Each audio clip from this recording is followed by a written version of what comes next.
ராமதாஸ் ஐயா அவர்கள் தரப்பில் வந்துட்டு அன்புமணி அவர்களோட பதவிக்காலம் முடிஞ்சிருச்சு, அவர் கட்சியை விட்டு நீக்கிட்டோம், ஐயா ராமதாஸ் அவர்கள் தான் வந்துட்டு கட்சியோட தலைவரும் நிறுவனரும் அப்படின்னு சொல்லிட்டு தேர்தல் ஆணையத்துக்கு கடிதம் எழுப்பியிருந்தாங்க. ஆனால் அவர்கள் வந்துட்டு அன்புமணி அவர்கள் தான் தலைவர் அப்படின்னு சொல்லிட்டு நேற்று ரிப்ளை அனுப்பியிருக்காங்க சார். கடிதம் பின்னாடி சொல்கிறேன். இது ஐயா மிகுந்த மனவேதனையோடு நேற்று ஒரு கூட்டத்தில் பேசியிருக்கிறார், பார்த்திருப்பீர்கள்.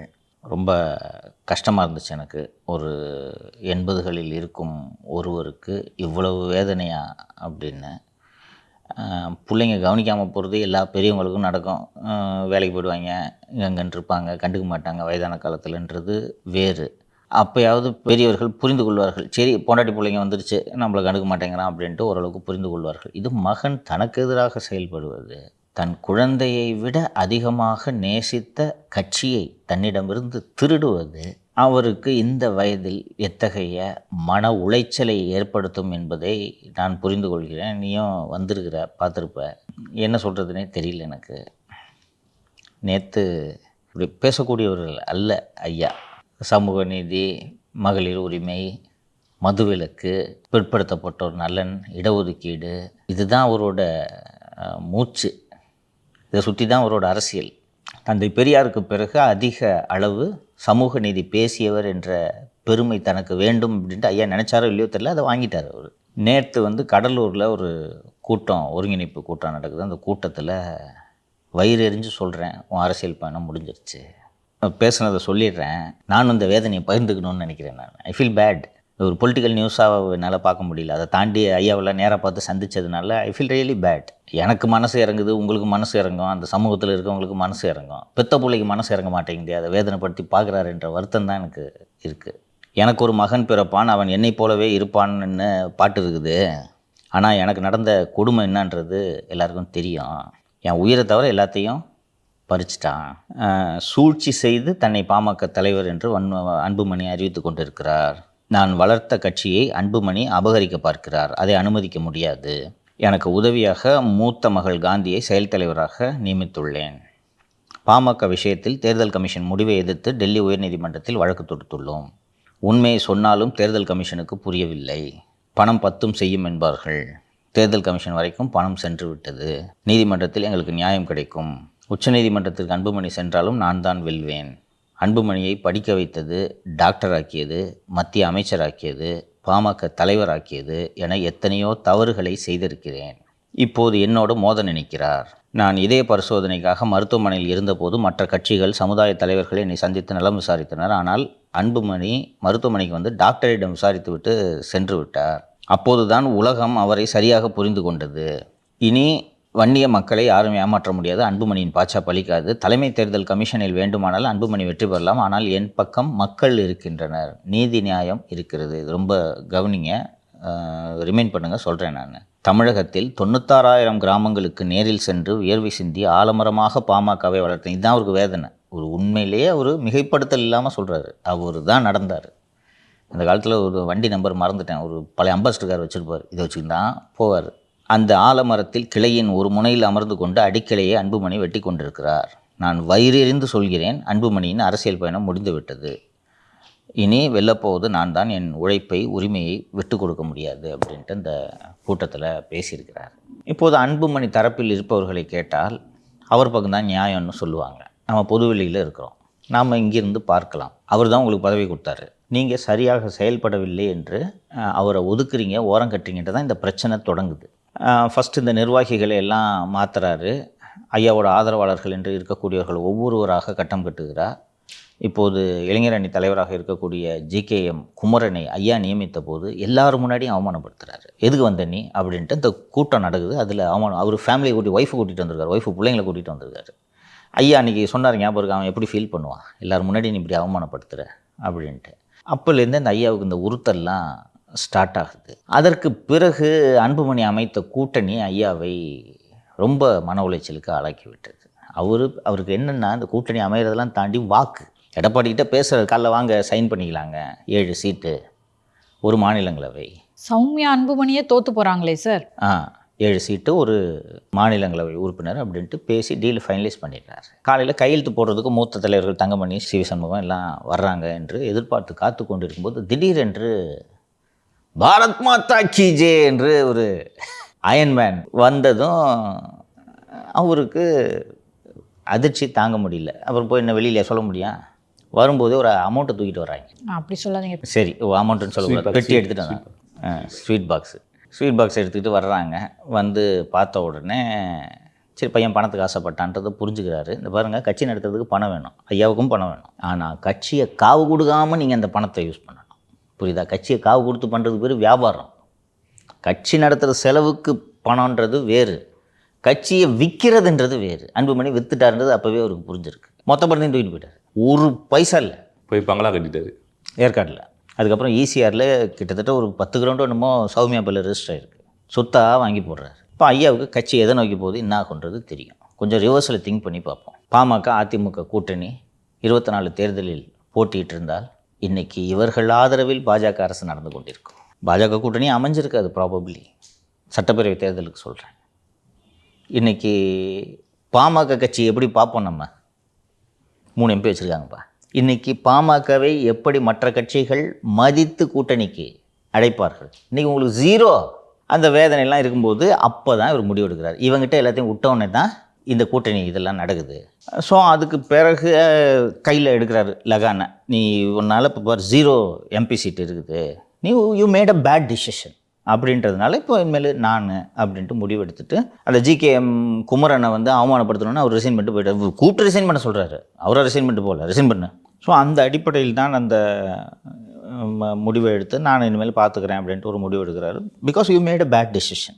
நான் எடுத்த டெசிஷனுக்கு மறுத்து நீ ஒரு டெசிஷன் எடுத்தால் அந்த டெசிஷன் கேட்டஸ்ட்ராஃபிக்கல் அப்படின்றது தெரிஞ்சிச்சு. இனிமேல் நான் டெசிஷன் எடுக்கிறேன் அப்படின்னு சொல்லிட்டு தான் முகுந்தனை க்ரூம் பண்ணலாம் அப்படின்னு சொல்லிவிட்டு அந்த பேரனை அறிமுகப்படுத்துகிறாரு. அந்த மேடையில் அன்புமணி எப்படி நடந்துக்கிட்டார், அதுலேருந்து தான் பஞ்சாயத்து ஸ்டார்ட் ஆகுது.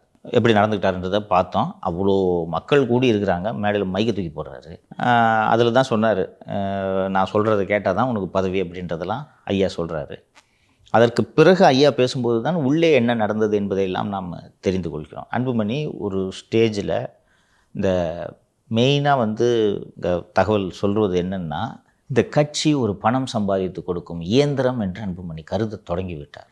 அதில் பிஜேபி கூட போனதுக்கு ஒரு பெரிய அமௌண்ட் கிடச்சிதா, இது மாதிரி 26லேயும் நம்ம பார்க்கணும் அப்படின்ட்டு முடிவெடுத்து தான் நீ எந்த முடிவையும் பண்ணாத, கட்சி முடிவில் தலையிடாதுன்னு சொல்லிட்டு அப்போலேருந்தே சைலண்ட் பண்ண ஆரம்பிச்சிட்டார். கொரோனா பீரியடில் நீ வந்தனா உனக்கு ஏதாவது ஆகிடும்னு சொல்லிட்டு லாக் பண்ணி பேர குழந்தைங்களோட விளாண்டுக்கிட்டு வீட்டை விட்டு வெளியில் வராதுன்னு என்னை அடைச்சி வச்சுருந்தான்னு சொல்லிட்டு சொன்னார் ஐயா.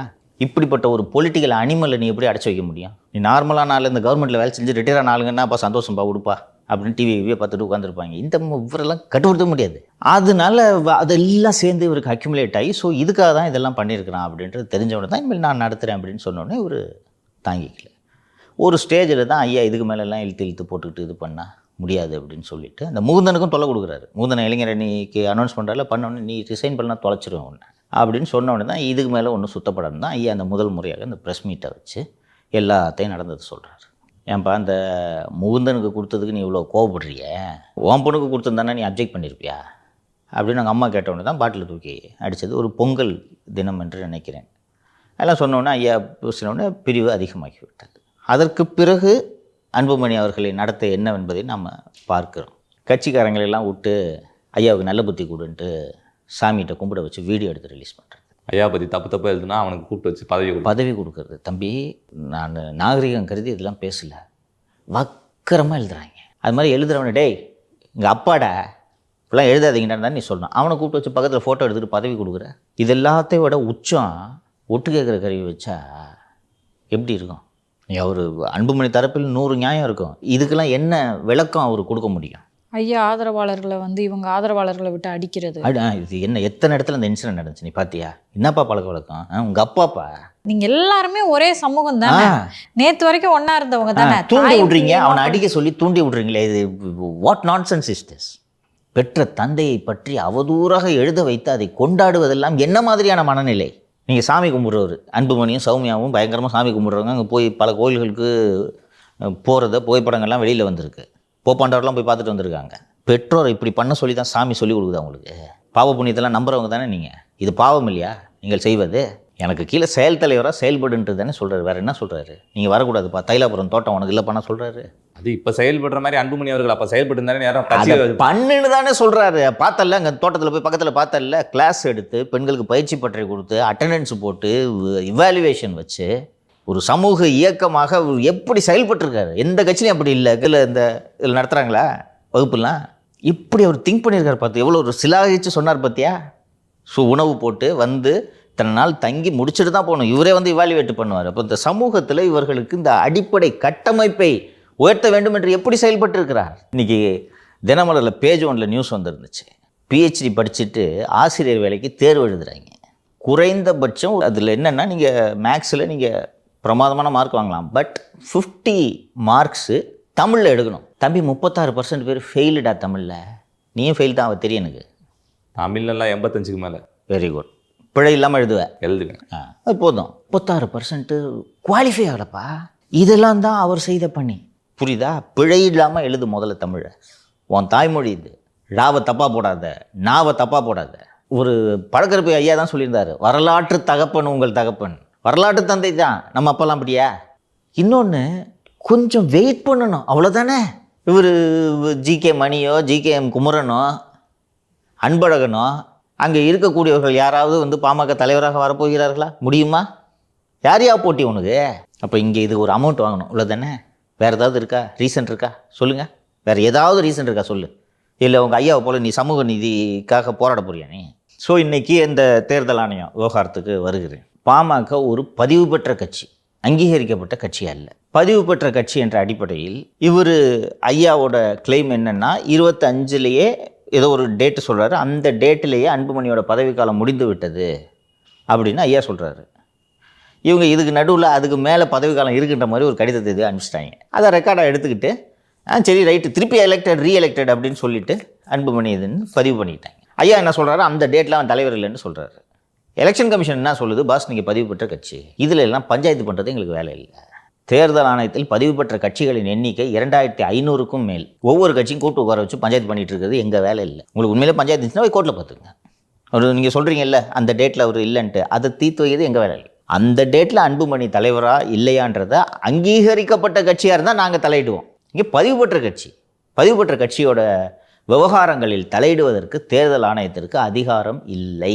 ஸோ அப்போ அவங்க அதிகார வரம்புக்குள்ளே தான் செயல்பட்டுருக்காங்களாங்க சார்? இல்லை தேர்தல் ஆணையம் ஐயா சொல்கிற மாதிரி காசை வாங்கிட்டு? ஐயா கோவத்தில் சொல்கிறாரு, நான் அப்படி நினைக்கல. ஓகேவா? ரூல் கிளியராக சொல்லுதுமா. Paragraph 15 of the election symbols reservation and allotment order 1968 பதிவு பெற்ற கட்சிகளுக்கு என்ன செய்யணும் அப்படின்றது அதில் தெளிவாக தேர்தல் ஆணையத்தின் அதிகாரங்களை அது வரையறை செய்கிறது. ஸோ பிரச்சனை தீர்க்க வேண்டிய இடம் மக்கள் மன்றம். ஓகேவா? சரி, இப்போது மூத்த பத்திரிகையாளர் நிதிஷிடம் கேட்போம். ஐயா என்ன பண்ண போகிறாரு, என்ன செய்வார்? இப்போது அன்புமணி பைஜெயந்த் பாண்டாலாம் போய் அன்புமணியை பார்த்துட்டு வந்தார். தேர்தல் ஆணையமும் கடிதம் கொடுத்துருச்சு. ஐயா என்ன பண்ணுவார்? ஐயாவுக்கு என்ன ஆப்ஷன்ஸ்? ஐயா என்ன பண்ணுவார்? எனக்கு உறுதியாக நம்பிக்கை இருக்குது, ஏடிஎம்கே கூட தான் ஐயா போகிறதா முடிவு. ஆனால் வந்து அன்புமணி அவர்களோட சமரசமாக போக வாய்ப்பு இல்லை சார். ஏன் அவரோட சமரசமாக போய்கிட்டு இருக்கணும்? நீங்கள் பாட்டுக்கு அதிமுகவோட சேர்ந்து தேர்தலை எதிர்கொள்ளலாம்ல. ஒரு விஷயம், ஐயா என்ன பண்ணுவார்ன்றதை நான் சொல்லிடுறேன். தலைமை தேர்தல் கமிஷனில் வேண்டுமானால் அன்புமணி வெற்றி பெறலாம், ஆனால் என் பக்கம் மக்கள் இருக்கின்றனர், நீதி இருக்கிறது, நியாயம் இருக்கிறது.